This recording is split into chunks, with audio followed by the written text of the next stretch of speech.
সাহাবী এত ফল থাকতে কেন ওই লোকটাই আপনার আঙ্গুর ফলের বাগান চাইলেন? আমি একটু পরীক্ষা করে দেখি।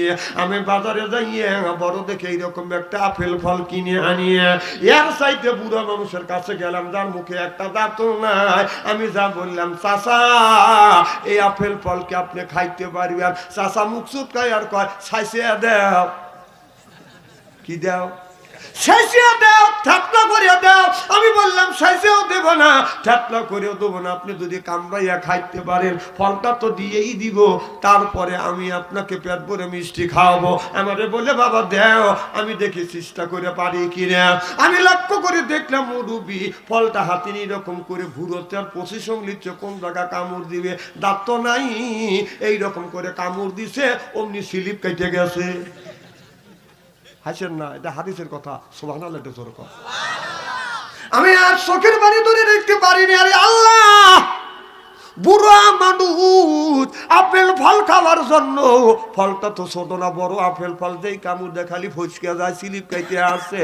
আমি চোখের পানি ফেলে দিয়ে আমি তওবা করতে লাগলাম। আল্লাহ রসুলের হাদিস আমি বিশ্বাস করেছি, কিন্তু পরীক্ষা করবার জন্য আমি একটু আপেল কিনিয়ে নিয়ে এইরকম করে আমি পরীক্ষা করছি। আমি তওবা করলাম, আল্লাহ মেহেরবানি করে তুমি আমারে মাফ করে দিও। আল্লাহ নবী বলে, রে সাহাবী, আল্লাহ পেয়ারা ফলের বাগানও দিবে না, আপেল ফলের বাগান দিবে না, ডালিম ফলের বাগান দিবে না, আল্লাহ তোমাকে আঙ্গুর ফলের বাগান দিবে। সাহাবী বলে, নবী গো, আল্লাহ যদি আঙ্গুর ফলের বাগান দেয়, একটা একটা করে নিব, মাছটির মধ্যে দিব, মুখের মধ্যে দেবো, মাছটি দিয়ে ঠাসি দিব, রসে আমার মুখটা ভরে যাবে, আমি ডোক গিলে গিলে ডোক চিবে চিবে আমি খাবো। আল্লাহ নবী বললেন, আল্লাহ তোমাকে আঙ্গুর ফলের বাগান দিবে, তবে এক একটা মানুষ যখন জান্নাতে যাবে 70টা করে বাদান বউ দিবে, যাদের বয়স 15-16 থেকে 17 থেকে 18, এর চেয়ে বড় হবে না, এর চেয়ে ছোট হবে না। এক একটা পুরুষকে 70টা করে বউ দিবে। এই বউ, এই হুর দিবে, এই মানুষ হুরের চেহারার দিকে যখন বাদান তাকাইবে, এক নজরে ছায়া থাকবে, 70,000 বছর চলে যাবে, চোখের পলক ফেলবে না। সুবহানাল্লাহ বললে না? এই হুরে এত সুন্দর চেহারা, কত সুন্দর হয়ে মানুষ এক নজরে ছায়া থাকবে, 70,000 বছর চলে যাবে, কত সুন্দর হলে। আমাদের দেশের কিছু মহিলা আছে বাদান, পায়ে পরে হাই হিল, পায়ে পরে হাই হিল করতেছে, কিলকিল ঠোঁটে লাগা লটকে পিছ দুবো কেড়ে দেয়, শীত রাস্তা দিয়ে চলে, পেটো খালি পিঠো খালি। আমি হিসাব করে দেখলাম ওই মেয়েটা অরিজিনাল শয়তানের শালি। যুবকের হাতে তালি চেনে না অলি গলি, জোর ঘর কম ঠিক কিনে। আমাদের দেশের মেয়েরা চেহারা যদি বাদান হাই পাই, আপনার কোন জায়গা কি লাগাবে বাদান দিশে পায় না। সামনে হলো বাদান কাটা, বামে আছে বাদান ফাটা, পিছনে আছে কেসি গেট, সামনে হচ্ছে বাদান এই পর্যন্ত আছে বাদান ফাঁকা, জোর কম ঠিক কিনে। কাটা ফাটা সেরা জামা নারী দিয়া গা, সব কামিজ কাটা ফাটা সেরা জামা নারী দিয়া গা, ওর না উড়াইয়া নারী রাস্তা দিয়া যায়, যেরকম ঠিক কিনে। আমার ভাইরা, মহিলা রাস্তা দিয়ে যদি বাদান হাইটিয়া যায়, একবার তাকালে আল্লাহ মাফ করে দিবে, দ্বিতীয়বার তাকালে আল্লাহ তার আমল নামায় বাদান গুণ লিখবে। একবার যদি মহিলার দিকে তাকান যায়, আল্লাহ মাফ করে দিবে, দ্বিতীয়বার তাকালে আল্লাহ আমল নামায় গুণ লিখবে। আজকালকার যুবক ছেলেরা বলে, হুজুর রাস্তা দিয়ে গেলে ডাইনে দেখি মহিলা, বামে দেখি মহিলা, সামনে তাকালে মহিলা, পিছনে যদি তাকাই মহিলা দেখি, উপর দিকে যদি তাকাই দোতলার উপর থেকে 3 জন মহিলা মাথা বাইর করে আছে, ব্লাউজের আটটা কুত্তয় খাইছে। হুজুর আপনি বললেন মহিলার দিকে তাকালে আল্লাহ একবার তাকালে মাফ করে দিবে, দ্বিতীয়বার তাকালে আল্লাহ যদি আমল নামায় গুণ লেখে। হুজুর এক নজরে 1.5 ঘন্টা টাকা থাকবো, এগুলি কথা, এদিকে কথা। আবার বলে, হুজুর মসজিদে গেলে হুজুরা বয়ান দেন, মাহফিলে গেলে হুজুররা বয়ান দেয়, মহিলার দিকে তাকান যাবে না। হুজুর ডাইনে তাকাইলে মহিলা, বামে তাকাইলে হুজুর মহিলা, পিছনে তাকাইলে মহিলা, যেদিকে তাকায় সেই দিকেই মহিলা। কারণ আমি এখন হিসাব করে দেখলাম বাংলাদেশে প্রত্যেকটার পুরুষের মাথা পেছু বাঁধলাম 3.5 জন করে বউ মিলছে। কয়জন? 3.5 জন। এই জন্যই আমি আফসোস করে বলছি, আমি যদি এই দেশের বাংলাদেশের যদি কোনোদিন প্রধানমন্ত্রী হইতে পারি, আল্লাহ তখন পুরুষের বিয়ে 2 থেকে শুরু করছে, 2টা করো, 2টা করো, 3টে করো, 4টে করো, না পারলে একটা লে সন্তুষ্ট থাকো। সুবহানাল্লাহ জোরে কর।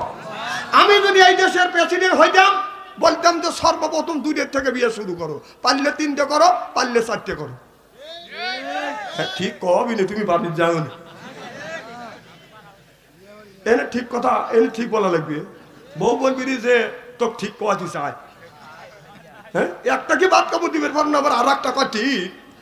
আজকে যায়েন নে মা বোনেরা সবাই কই ঠিক কইছি, আজকে যায়েন নে, 1জন 2জন কয় নাকি।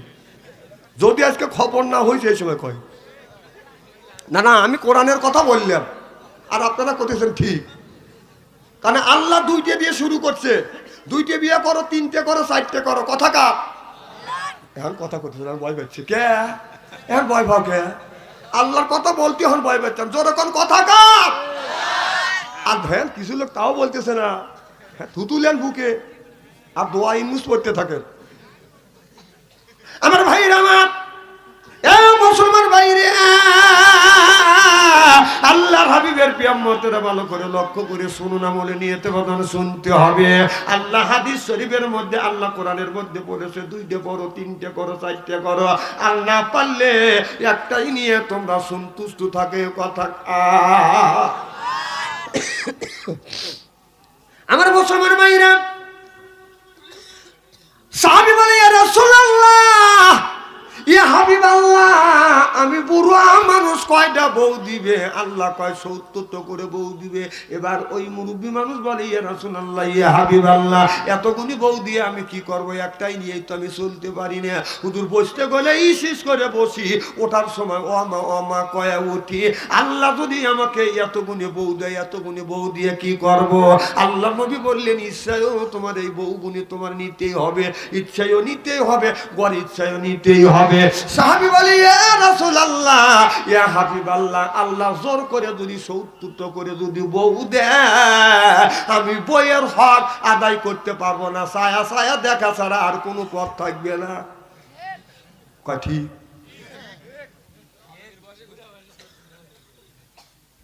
আচ্ছা কোন বুড়া মানুষের যদি কয় যে 70টা বউ দেওয়া লাগবে, আপনারা বলিবেন? আর কথা কয় না। দুনিয়া ভুলে যাবে, ওয়াও ওয়াও এ বাংলাদেশের বুড়িরা, বাংলাদেশে যে যুবকের ভিতরে 2টি জিনিস আছে, ইন্নাল্লাযিনা আমানু, ইন্না মানে নিশ্চয়ই, আল্লাযিনা যারা ঈমান আনবে ওই আল্লাহর উপরে, ও আমিলুস সলিহাত, আর যারা নেক কাজ করবে, নেক কাজের মধ্যে বাজার নামাজ আছে, রোজা আছে, হজ আছে, যাকাত আছে, কুরবানি আছে, ভালো ভালো কাজ আল্লাহ নেক কাজের মধ্যে বাজার ঢুকা দিয়েছে। আমার ভাইরা আমার, আজকে আমাদের দেশের কিছু কিছু মানুষ আছে নামাজ জীবনে পড়ে না, রোজার কাছে কোনোদিন যায় না, মাথায় রাখছে বড় বড় চুল, ওই লোকটা করতেছে বউল বাজান, আপনার পরনে হলো পাটের ছালা, হাতে হলো ত্রিশূল লোহার বালা। আমি হিসাব করে দেখলাম ওই লোকটা অরিজিনাল শয়তানের শালা। নামাজ নেই, রোজা নাই, হজ নাই, যাকাত নাই, খালি বান্দারি গজল গায়। বলবো কি একটু? বলে বাবা বান্দারি আলিফ লাম মিম 3 হরফে 30 পারা কোরআন, তার ভিতরে বান্দারি কই বাড়ি গাড়ি পাবি, ও যে বান্দারি করিলে দোয়া সিথায় যাবা চাকরি পাবা, কাগজ কলম সাজাই বাবা কদে মাসাদি, আমার দয়াল বান্দারি কাগজ কলম সাজাই বাবা করে মাস্টারি, কাগজ কলম সাজাই বাবা করছে মাস্টারি, আমার দয়াল বান্দারি। বাছু আনসারি কয় অল্প দিনে তোর কপালে ঘুরি রে, তোর কপালে ঘুরি। ওলি আল্লাহর বাংলাদেশ, আহমদনগর বাংলাদেশ, সৈয়দুল্লাহর বাংলাদেশ, খানজাহানের বাংলাদেশ, আল্লাহর ওলিরা জমিনের বুকে আছে, বুকের তাজা রক্ত বলিন কিনে করে দিয়ে এরপর ইসলামী মত গুটিং করেছে। সিন্না বলো ঠিক কিনা? একের ওয়াজ করবো আজকে। আপনারা আসেন তো ইনশাল্লাহ? এইভাবে যদি ঘন্টা দেড়েক আলোচনা করি শোনার জন্য রাজি আছেন তো? আচ্ছা হাত তুলে দেখান তো, দেখে রাগ করবেন কারা কারা? না না, আপনাদের মন মানসিকতা ভালো, যারা হাত তুলছেন মহব্বতে তুলছেন, আর যারা তোলেন নাই বুঝে তোলেন, অতএব দুই দলে ঠিক আছে। লা ইলাহা, হ্যাঁ খুব ধীরে ধীরে কয়েন, মা বোনেরা শুনলে কিন্তু মাইন্ড করতে পারে। লা ইলাহা, লা ইলাহা, এই কলে মারা বান্ধব বেলা আকাশে লাগবে মরণ বেলা, এই কলে মার রৌশানিতে কবর পাবে তোমার উজালা। লা ইলাহা, লা ইলাহা, লা ইলাহা ইল্লাল্লাহু মুহাম্মাদুর